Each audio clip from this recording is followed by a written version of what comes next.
والتقدير لحبايبنا الذين في هذا الصدر المبارك، كل منهم باسمه وصفته، حبيبنا عمر بن عبد الرحمن وحبيبنا أحمد وحبيبنا عبد القادر وجميع من في الصدر وأصحاب تعمير هذا المسجد، وأستاذ فخر الدين أخونا وإمام المسجد، لهم جميعا كمال المحبة والمودة للاستضافة في هذه الليلة تحت العنوان الذي سمعتم الكلام أنه حلقة علمية بحثية في ذكرى سيدنا الإمام الحداد. اليوم هو اليوم الأخير من أيامها، فنسأل الله أن ينفعنا ويجعل لنا ولكم نصيب إن شاء الله من النيات التي نواها الرجال، وبالخصوص سيدنا وشيخنا الحبيب أبو بكر العدني ابن علي المشهور، الذي هذه الحلقة والفعالية كلها تحت نظره ورعايته، أمتعه الله بكمال العافية ونفعنا الله به وبسائر عباد الله الصالحين. Beliau pertama kali memanjatkan puji syukurnya kepada Allah Subhanahu wa taala serta salawat mengirimkan salam kepada junjungan kita Nabi Muhammad sallallahu alaihi wasallam. Kemudian beliau mengucapkan salam tahrim, salam ta'zim kepada segenap para habaib, segenap para asatid, begitu juga kepada takmir masjid ini.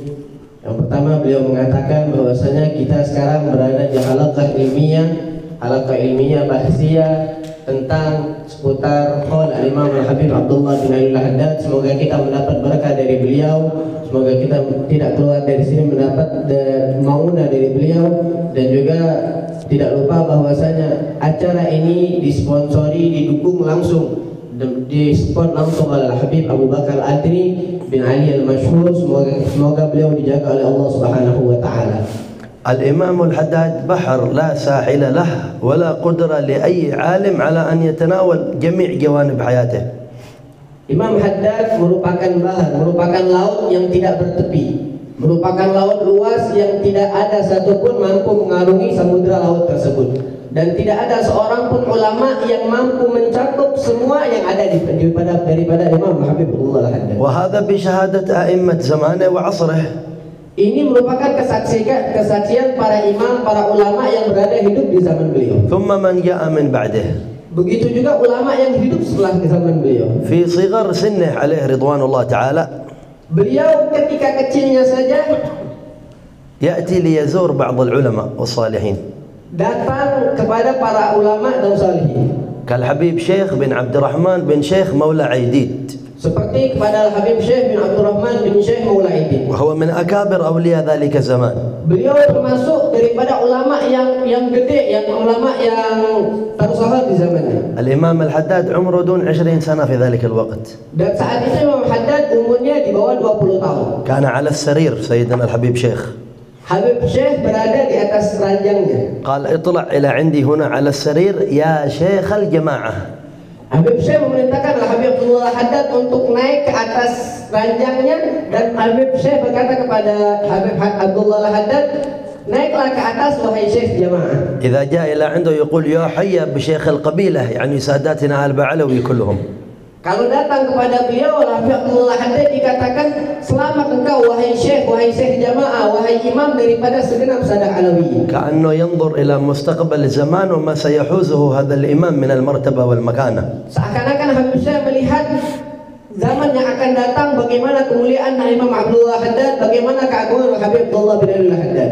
الإمام أحمد بن عمر الهندوان كان في زمان الإمام الحداد ومن أصحابه وأقرانه. Al-Habib Umar bin Ahmad Al-Hindwan termasuk daripada teman Imam Habibullah Haddad di zaman beliau hidup. كان يقول أن الإمام الحداد بلغ مرتبة الاجتهاد في الفقه. Beliau mengatakan bahwasanya Imam Abdullah Haddad sampai kepada derajat ijtihad, orang yang mampu membuat mazhab di dalam fikih. واسمع إلى كلام الحبيب علي بن محمد الحبشي صاحب المولد فيه. Coba dengarkan kalam Habib Ali bin Muhammad Al-Habsyi di dalam maulid tentang uji Imam Habibullah Haddad. بينهما زمان أكثر من 200 سنة.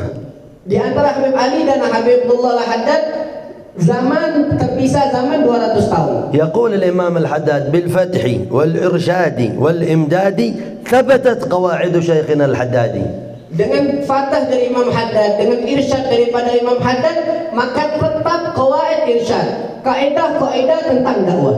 مستجمع السر.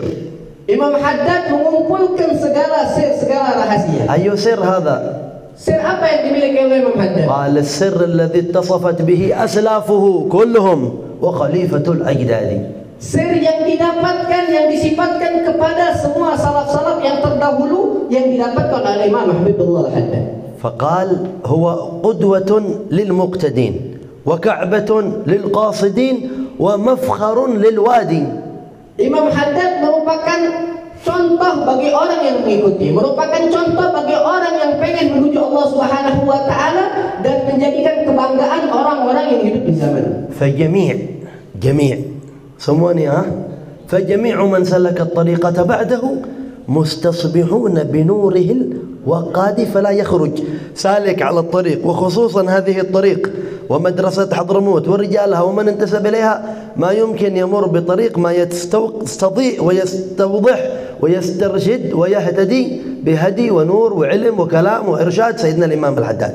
Dan tidak ada seorang pun yang hidup setelah Imam Al-Haddad, orang yang hidup setelah Imam Haddad, khusus para orang yang hidup di Hadramut, kecuali dia pasti mengikuti, pasti mendapat nur, pasti meniru daripada Imam Al-Habib Abdullah bin Al-Haddad. Al-Habib Alwi bin Abdullah bin Shihab al-Din Syekh al-Mutaakhirin. Al-Habib Abdullah bin Shahabuddin merupakan orang yang hidup di zaman akhir. كان يقول من با ينضم من بيكتب القصائد ينضم ومن با ينثر بيؤلف بيكتب ينثر. أخذ السابقة عبد الله الحداد رضي من رضي وسخط من سخط. قال ما بيصل حد إلى مرتبته. Barang siapa yang ingin mengarang silahkan mengarang. Barang siapa yang ingin menulis silahkan menulis. Akan tetapi orang yang mendapatkan semua sir daripada salaf itu telah didapatkan oleh Habib Abdullah Al-Haddad. Siapapun mau dia ridho mau dia tidak ridho, Imam Haddad telah mendapatkan itu semua. سيدنا الإمام الحبيب عبد القادر بن أحمد بن عبد الرحمن السقاف هؤلاء الحبايب فيهم من كان في جدة هناك ويعرفونه عن قرب. كان يقول الإمام الحداد حجة لنا وحجة علينا. قالوا كيف؟ قال حجة لنا حيث ما دخلنا في أي محل في العالم. من أنتم؟ نحن أهل حضرموت أصحاب الإمام الحداد. قال كل الناس تتأدب لهذا العلم والمقام. قال لكن حجة علينا من بيصل إلى مرتبته ومن بيعرف مقامه ومن بيكون مثله فيما أعطاه الله سبحانه وتعالى وأظهره. Al-Habib Abdul Qadir bin Ahmad Segaf mengatakan bahwasanya Imam Habibullah Al-Haddad merupakan kebanggaan bagi kami dan merupakan momok juga bagi kami. Bagaimana Habibullah Al-Haddad menjadi kebanggaan bagi kami? Karena Imam Habibullah Al-Haddad merupakan orang yang sampai kepada Allah. Kami membangga-banggakan beliau. Kami selalu menjadikan beliau qudwah dan juga beliau menjadi momok bagi kami, menjadi menakutkan kami. Kenapa? Tidak ada seorang pun di antara kami yang mampu sampai kepada maqam Al-Habibullah Al-Haddad. وكم سأذكر من شرف مقام الإمام الحداد لا أستطيع ولا أقدر. Berapa banyak yang akan aku sebutkan tentang bagaimana kemuliaan Imam Haddad, akan tetapi aku tidak mampu menyebutkan hal tersebut. لكن هناك مسألة مهمة. Akan tetapi di sini ada satu masalah yang sangat penting. لأننا كما سمعتم في مظهر جديد في استثارة العلم في ذكريات الحوليات حتى نعرف من هم هؤلاء الرجال الذين نحن نذكرهم ونسمع عنهم وكل ليلة يقرأ اسم الإمام الحداد في المساجد في بلدان الأرض كلها. راتبه كان يقرأ حتى في الحرمين. بعض الناس بيظن أن الإمام الحداد هذا أهل زمانه كلهم جالسين عنده. سيتوقع هكذا. كان كثير من أهل زمانه معرضين عنه. حتى مرة من المرات جاء إليه واحد من الناس قال يا حبيب عبد الله كيف أهل زمان أهل تريم ما يقرؤون كتبكم؟ قال له يا ولدي أهل تريم ما يعرفون أن لنا كتب. إشارة إلى إعراض أهل الزمان عن رجال الزمان، وهذا شيء ليس جديد. كان يقول سيدنا الإمام الحداد هذا شيء عجيب غريب. كان يقول أهل تريم مداحة قبور. قال إذا مات الولي مدحوه وزاروه وعظموه. في الحياة ما حد يعتني به ولا يلتفت إليه. وهذا الحال إلى اليوم هذا نحن فيه. كم من رجال وكم من أكابر في هذا العام فقدوا. من يعتني بمجالسهم وبحضور دروسهم وبالاتصال والأخذ بهم عنهم والاتصال بهم. Sekarang kita berada di manhaj yang baru, di metode yang baru di dalam memperingati haul-haul para salaf, memperingati haul Al-Habib Abdullah bin Al-Haddad. Yang mana Al-Habib Abdullah bin Al-Haddad merupakan orang yang sangat mulia, orang yang sangat luar biasa. Akan tetapi di balik kemuliaan Al-Habib Abdullah bin Al-Haddad, banyak orang yang tidak memperhatikan beliau, tidak menjadikan beliau sorotan pandangan. Bahkan ada seorang murid bertanya kepada Habib Abdullah Al-Haddad, wahai Imam Haddad, kenapa kitab-kitabmu tidak dibaca di kota Tarim? Kenapa kitab-kitabmu tidak dibaca di kalangan mereka? Lalu Habib Abdullah Al-Haddad menjawab, ya, mereka tidak tahu bahwasanya aku memiliki karangan, aku memiliki kitab, sehingga mereka tidak membaca kitabku. Berapa banyak orang-orang soleh, berapa banyak orang-orang terdahulu yang seperti ini. Ketika mereka hidup, mereka tidak diperdulikan. Ketika mereka hidup, mereka tidak mendapatkan perhatian dari halayak ramai. Akan tetapi ketika mereka meninggal, mereka diziarahi, mereka didatangi, baru kerasa bagaimana ditinggalkan oleh mereka. Begitu juga kita sekarang, berapa banyak ulama yang telah meninggal, akan tetapi kita tidak perhatian dengan majlis-majlis mereka, kita tidak memperhatikan mereka. Karena apa? Mereka bisa dirasakan ketika mereka tidak ada. كثير جوانب الاستفادة من شخصية الإمام الحداد في الجانب التربوي والعلمي الذي هو عنوان هذا الكلام والمبحث. Banyak sekali kita bisa mendapatkan faedah daripada Imam Al-Haddad, berupa faedah dari segi ilmu ataupun faedah dari segi akhlak yang beliau miliki. فمثلا Contohnya, كان واحد من الملازمين للإمام الحداد يأتي دائما إلى المجلس ويفتتح القراءة، أول واحد يقرأ في الروحة كل يوم عند الإمام الحداد هذا الولد، كل يوم يسابق لأجل يكون أول من يقرأ. Contoh daripada pendidikan Imam Haddad, ada seorang murid yang selalu mulazim, yang selalu datang kepada majelis Imam Haddad. Setiap hari dia datang duluan. Setiap hari dia yang membuka Al-Fatihah duluan. Setiap hari dia yang membaca duluan di hadapan Imam Habibullah Al-Haddad. هذه المسابقات تدل على الحرص والهمة وهي شيء طيب. Mereka saat itu berlomba-lomba untuk mendapatkan hal tersebut. Mereka berlomba-lomba dengan hal yang baik. لكن الإمام الحداد طبيب من أطباء القلوب ومربي من المربين. Akan tetapi Habibullah Al-Haddad merupakan tabibul qulub, obat hati, merupakan murabbi, merupakan sang pendidik bagi kita. قال يا ولدي لا تبتدئ القراءة كل يوم أنت، بعض الأيام أنت وبعض الأيام غيرك. Apa yang dikatakan Imam Abdullah Al-Haddad? Beliau mengatakan, wahai anakku, jangan engkau membaca setiap hari. Hari ini engkau membaca, besok orang lain yang membaca. ما السبب؟ Apa sebabnya? انظر لأجل تعرف أن التربية ليست أمر سهل. Lihat, perhatikan bagaimana Imam Haddad mentarbiyah anak-anak mereka. قال يا ولدي لأن هذا يهيج منك الفخر والعجب، أنا أول واحد أقرأ كل يوم، هذا يثير منك العجب ويثير من غيرك داعية الحسد. إيش هذا كل يوم يفتده؟ قال لا تقرأ كل يوم أنت الأول. شوف المعالجة له وللآخرين. هذا شأن المربين عليهم رضوان الله تعالى. Bagaimana kita lihat? Kenapa Imam Haddad melarang hal tersebut? Karena beliau lihat, wahai anakku, andai kata engkau setiap hari membaca, engkau yang membuka, engkau yang melakukan hal ini, akan muncul dari dirimu apa? Sifat sombong, sifat bangga diri, dan juga bakal muncul daripada orang yang duduk di sampingmu itu sifat hasud, sifat dengki. Mereka akan membencimu. Coba kita lihat bagaimana sampai sedetail itu mereka mendidik, para pendidik-pendidik yang memperhatikan bagaimana murid-murid mereka. واحد آخر كان من تلاميذ الإمام الحداد. Satu lagi merupakan daripada murid-murid Imam Haddad. وكان له بعض الدروس في المساجد يدرس ويعلم. Dan dia memiliki berapa banyak majlis taklim di masjid-masjid. في واحد من المجالس في مسجد كبير بتريم ويحضرون عنده ناس كثير. Dan di satu masjid dia memiliki majlis di satu masjid yang besar dan banyak orang yang hadir. ودرس آخر في مسجد ثاني صغير ويحضرون فيه عدد قليل من الناس. Dan dia punya majlis juga di masjid yang kecil dan dikit orang yang hadir. هذا الرجل سأل الإمام الحداد. Laki-laki ini, murid ini bertanya kepada Imam Haddad. الحبيب لما يأتي الدرس الذي في المسجد الكبير أجد في قلبي نشاط وهمة وفرح، لكن لما يكون في المسجد هذا الآخر الهمة ما هو قوية والفرح ما هو قوي. حبيب هل هذا من الرياء؟ قال الإمام الحداد لا هذا هو الرياء، ما هو من الرياء، هو هذا الرياء بعينه. لماذا؟ أنك بالمسجد الكبير تفرح بالناس الكثير وفي المسجد القليل ما تفرح بالناس القليل. إذا أنت ما تعامل الله، أنت تعامل الناس بكثرتهم وقلتهم. هذا هو الرياء، العمل لأجل الناس، ما داهنه ولا جامله ولا قال تعال لو وياك بنمدحك. أعطاه التأديب المناسب حتى يتنبه، لأنهم أهل التسليك وأهل التربية.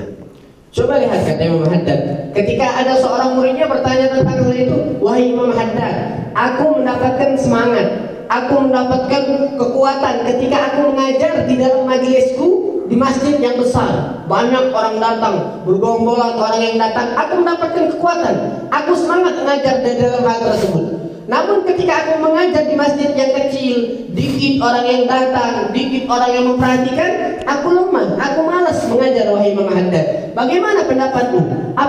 Apakah ini termasuk daripada perbuatan dia? Lalu Imam Haddad menjawab, bukan termasuk dari perbuatan dia, akan tetapi itu merupakan ainur rijal. Itulah perbuatan dia, kata Imam Haddad. Karena mengapa?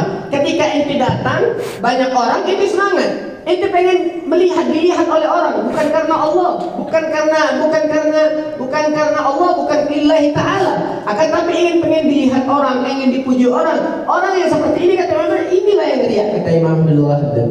كان الإمام الحداد يحب أن يكون كل من يرتبط به صاحب حرفة في طلب الرزق. Imam Haddad pengen setiap orang yang dekat dengan beliau merupakan orang yang berkecukupan di dalam rezekinya. حتى هو في آخر عمره مع كبر سنه. Hatta Imam Haddad di akhir umurnya begitu juga. استأجر بعض المراكب في بحر المكلأ وكان يصل إليه منها شيء من الرزق من أجل التسبب في الرزق، وهو بعيد منها لكن استأجر من يقوم بالعمل ويعطيه نصيب من الأجر في كل شهر وإلا في كل سنة. Imam Haddad menyewa beberapa perahu yang tujuannya apa? Setelah disewa, beliau buat orang-orang bekerja di perahunya tersebut dan beliau kasih gaji setiap bulannya. وفي البيت كذلك. Begitu juga di rumah. كل واحد من أولاده وطلابه عنده وظيفة في البيت يقوم بها. Setiap orang daripada anak-anaknya memiliki tugas-tugas masing-masing. قال لأهله اجعلوا لي وظيفة أنا أساعد في البيت. قالوا حبيب نكفيك أنت أعمال بصر ونحن بنخدمك. قال لا أريد شيء أنا أقوم به بنفسي. Keluarganya mengatakan, wahai Habib, berikan semua pekerjaan ini kepada kami. Biar engkau duduk, biar kau santai saja, karena engkau tidak bisa melihat. Engkau tidak bisa melihat apa-apa. Biarkan kami yang mengerjakan. Kata Imam Haddad, tidak, biarkan aku mengerjakan. Aku pengen satu pekerjaan yang aku kerjakan sendiri. كانت عندهم قرب من الجلد للماء فإذا فرغت تحتاج إلى ترتيب. قال الإمام الحداد هذا علي، طي القرب وتجهيزها حتى يأخذوها لملئها. قال طي القرب علي أنا كل يوم، هذا شغلي في البيت. مع أنه ما هو فاضي، ماشي عنده جوال ولا تلفاز، ما بين أذكار وعبادات وقراءات وأشياء ما يتصورها العقل من ترتيب الوقت. ومع ذلك قال لابد من عمل في البيت ولابد من حرفة لأجل يكون قدوة لغيره ممن يتصل به ويرتبط به عليه رضوان الله تعالى. Di rumah Imam Haddad ada sebuah wadah air yang setiap hari itu harus diisi untuk diminum. Akan tetapi saat itu Imam Haddad mengatakan, biarkan ini pekerjaan aku. Setiap harinya beliau yang mengisi wadah air tersebut, beliau yang langsung mengisi. Kata Imam Haddad, biarkan setiap hari ini pekerjaan aku.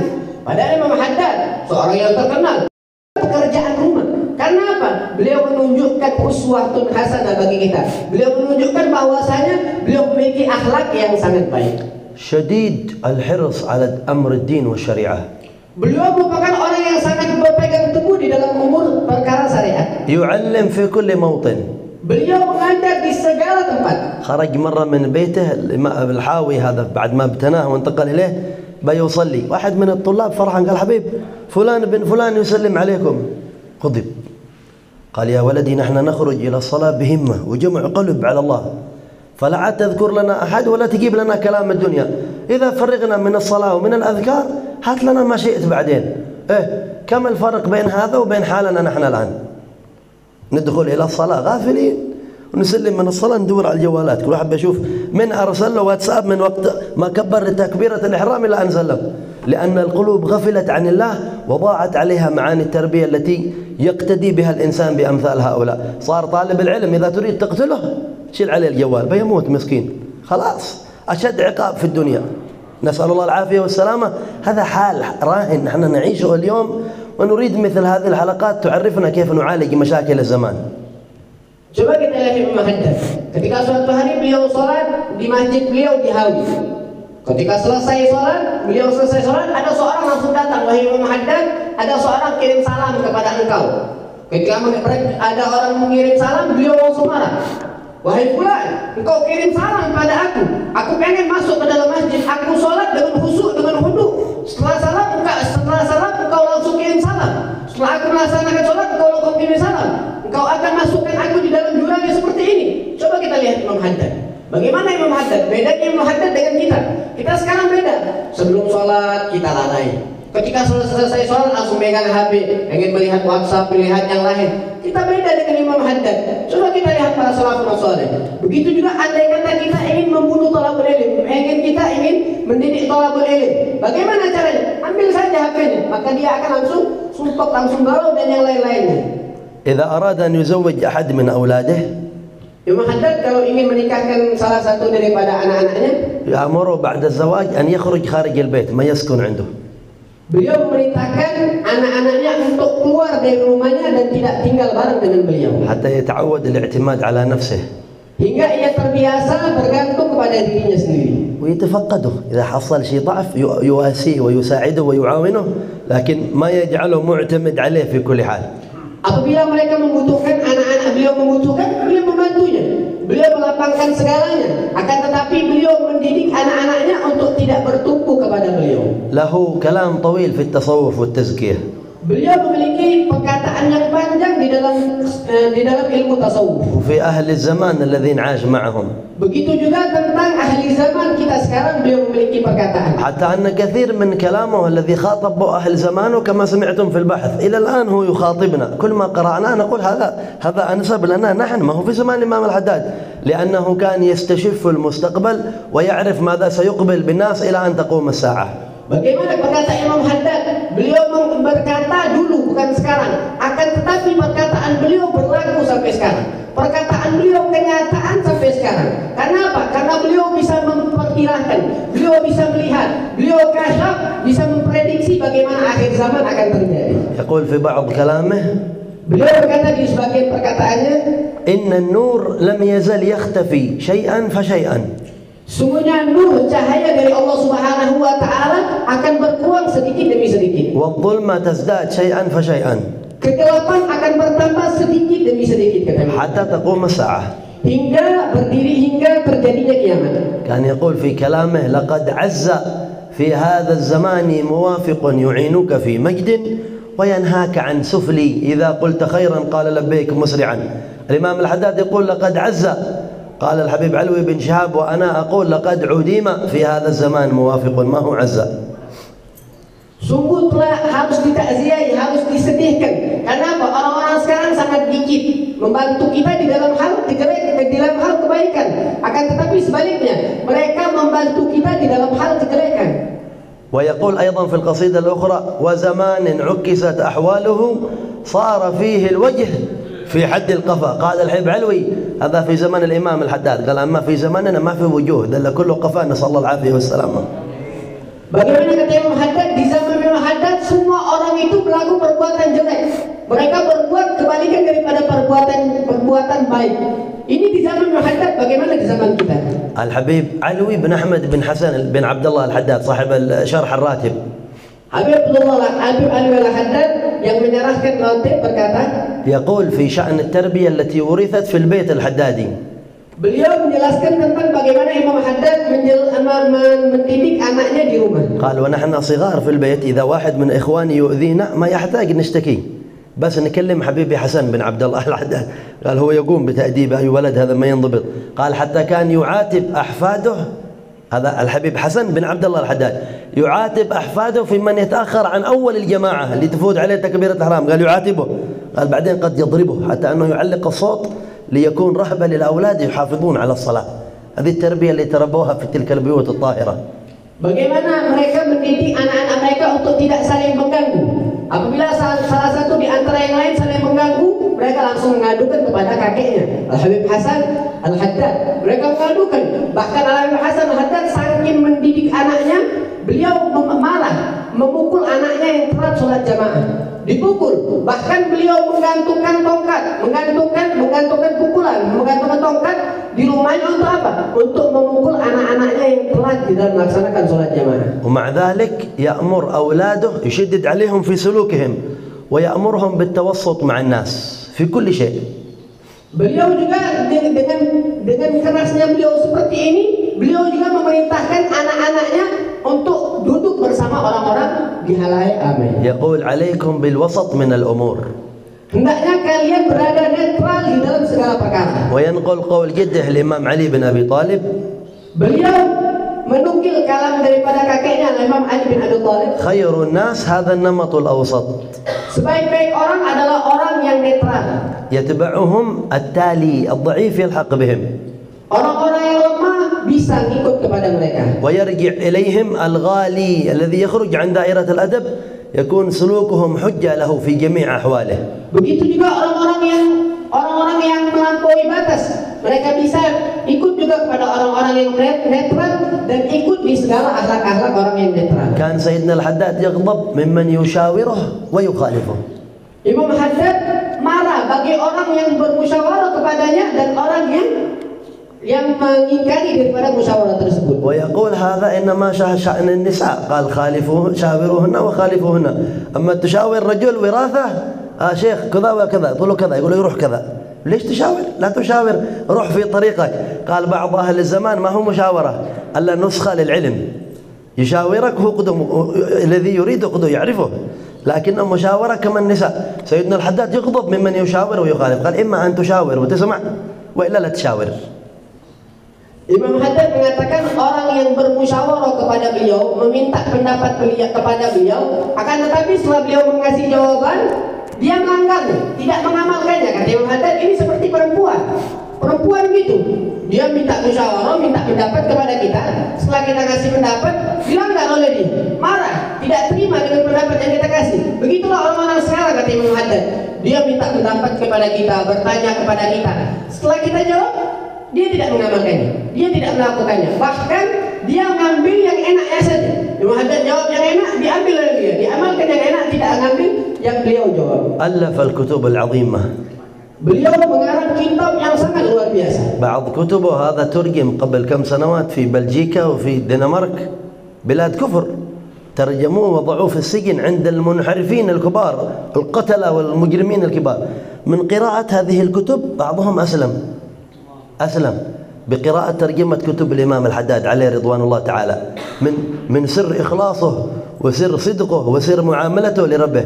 كم قرون مضت وما زال أثر نفعها مستمر، كل يوم الناس تقرأها وتنتفع بها. Luar biasa, kitab Imam Haddad, karangan Imam Haddad diterjemahkan kepada beberapa bahasa. Di antaranya kepada bahasa Denmark, bahasa yang lain-lain, orang-orang barat. Mereka menerjemahkan kitab Imam Haddad, kemudian ditaruh ke penjara, ditaruh kepada bandit-bandit, ditaruh kepada orang yang banyak melakukan kejahatan. Ketika itu orang-orang yang saat itu membaca kitab terjemahan Imam Haddad langsung taubat, langsung masuk ke dalam agama Islam. Coba kita lihat, Imam Haddad sudah berapa ratus tahun yang lalu meninggal, karangannya sudah berapa ratus tahun yang lalu, akan tetapi masih berlaku sampai sekarang. Manfaatnya, asarnya, bekasnya masih kita bisa rasakan sampai sekarang. هذه الحلقات وأمثالها هي محاولة لتجديد أساليبنا في المناسبات لنستفيد فائدة أكبر وخصوصا طلاب العلم. Hal yang seperti ini kita lakukan untuk memperbaharui, untuk mentajdid, mengupdate daripada kita melakukan hal-hal yang seperti ini. Tujuannya apa? Untuk melapangkan hati kita, untuk menjadikan kita lebih baik. مظاهر الحوليات الحمد لله، الإمام الحداد له حوليات في مشارق الأرض ومغاربها إلى فرنسا، يقام حول الإمام الحداد، إفريقيا، آسيا، حيث ما رحت في العالم. لكن الغوص في معاني الأفكار والكتب والتأليفات والآثار التي خلفها الإمام الحداد هذا يحتاج إلى مزيد من العناية.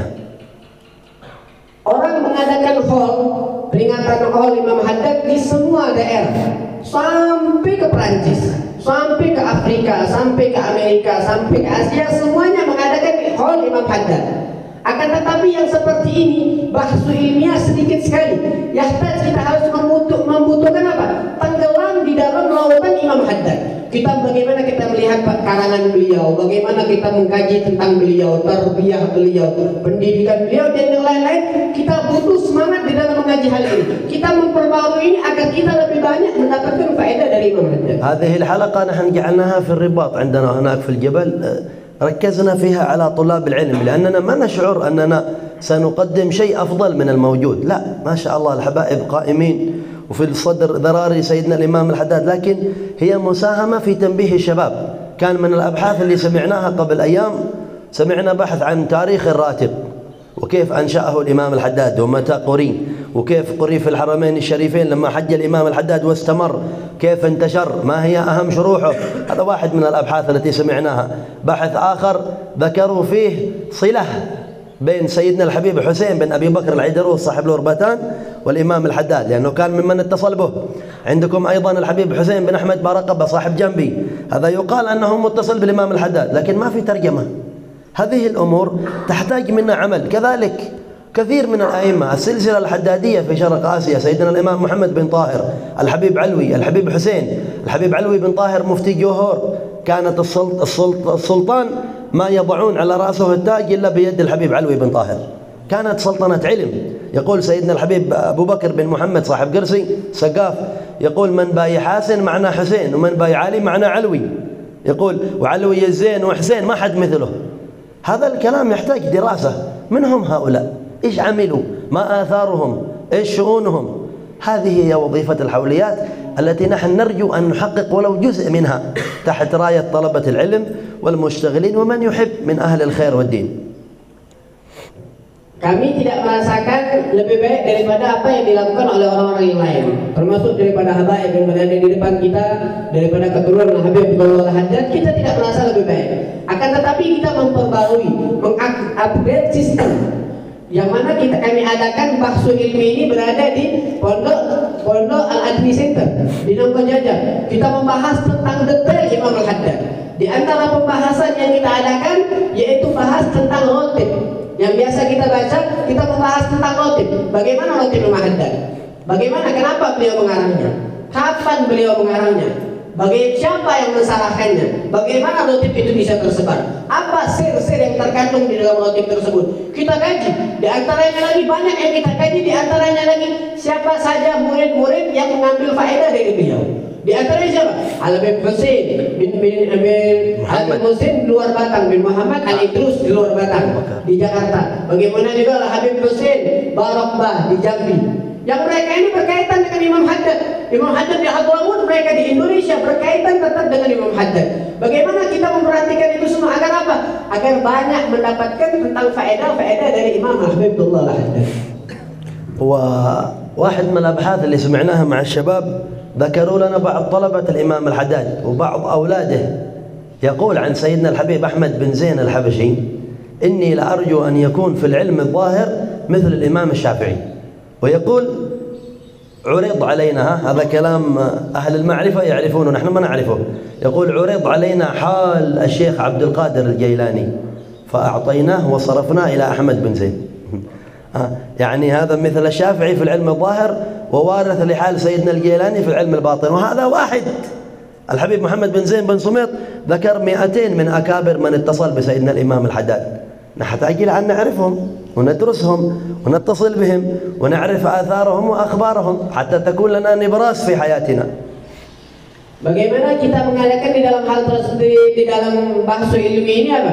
Kita mengadakan kajian tentang murid-murid beliau dan anak-anak beliau. Di antara yang kita hasilkan apa? Yang dihasilkan adalah Habib Ahmad bin Zain Al-Habsyi, merupakan murid yang paling terkenal daripada murid Imam Haddad. Beliau ini kapan? Kata Imam Haddad, zahir aku ilmu zahir Imam Habib Ahmad bin Zain ini seperti Imam Syafi'i. Ilmu zahir, ilmu yang dimiliki oleh Habib Ahmad bin Zain ini seperti Imam Syafi'i. Dan juga kata Imam Haddad, pernah ditawarkan kepada aku kedudukan yang dimiliki oleh Syekh Abdul Qadir Al-Jailani. Akan tetapi aku memindahkan kedudukan tersebut kepada Ahmad bin Zain Al-Habsyi, kepada murid beliau Ahmad bin Zain Al-Habsyi. Jadi Ahmad bin Zain Al-Habsyi ini zahirnya, ilmu zahirnya seperti Imam Syafi'i dan ilmu batinnya seperti Imam Al-Jailani. Bagaimana? Ini hanya satu saja daripada murid Imam Haddad. Betapa agungnya, betapa besarnya. Bahkan Habib Muhammad bin Sumait menyatakan Imam Haddad memiliki 200 murid yang terkenal dan menyebar di semua dunia. Yahtaj ilal bahas, kita membutuhkan kepada penelitian. Kita belajar siapa murid-murid Imam Haddad, bagaimana maqam mereka, bagaimana kedudukan mereka, bagaimana ilmu mereka. Ini kita dapatkan dari bakso ini yang kita adakan. Dari hal-hal yang seperti ini kita menyelam kepada lautan ilmu Imam Habibullah Al-Haddad. جزاكم الله خير على الاستماع وسامحونا على التطويل والقيام بين أيديكم، لكن نسأل الله أن يجعلها ساعة صفاء وساعة عطاء نتصل بها إن شاء الله برجال الإسناد وأئمة الإرشاد وقطب الإرشاد سيدنا الإمام الحداد. تعود إن شاء الله عائدة هذه الذكرى علينا وعلى طلاب العلم وعلى رجال العلم وعلى أحبابنا وعلى محبينا وعلى إخواننا وعلى الحاضرين وعلى الغائبين. يمتعنا الله بأولياء زماننا ورجال زماننا وأئمة زماننا وأهل الخفاء وأهل الظهور في أهل زماننا. اللهم اجعل لهذه البدايات آثار إن شاء الله تظهر أثرها على قلوبنا وظواهرنا وبواطننا، وارزقنا كمال الأدب وارزقنا كمال الخشية وارزقنا كمال التواضع، وسر بنا في طريق هؤلاء السادات على أحسن الأحوال في لطف وعافية بجودك وكرمك يا مولانا يا رب العالمين. والحمد لله رب العالمين، والعفو منكم وخصوصا من حبايبنا الكرام. سامحونا. Beliau terakhir mengucapkan berterima kasih atas penyampaian yang beliau lakukan, dan beliau meminta maaf atas kesalahan yang beliau buat, dan beliau menutup dengan doa yang beliau lanjutkan. Assalamualaikum warahmatullahi wabarakatuh.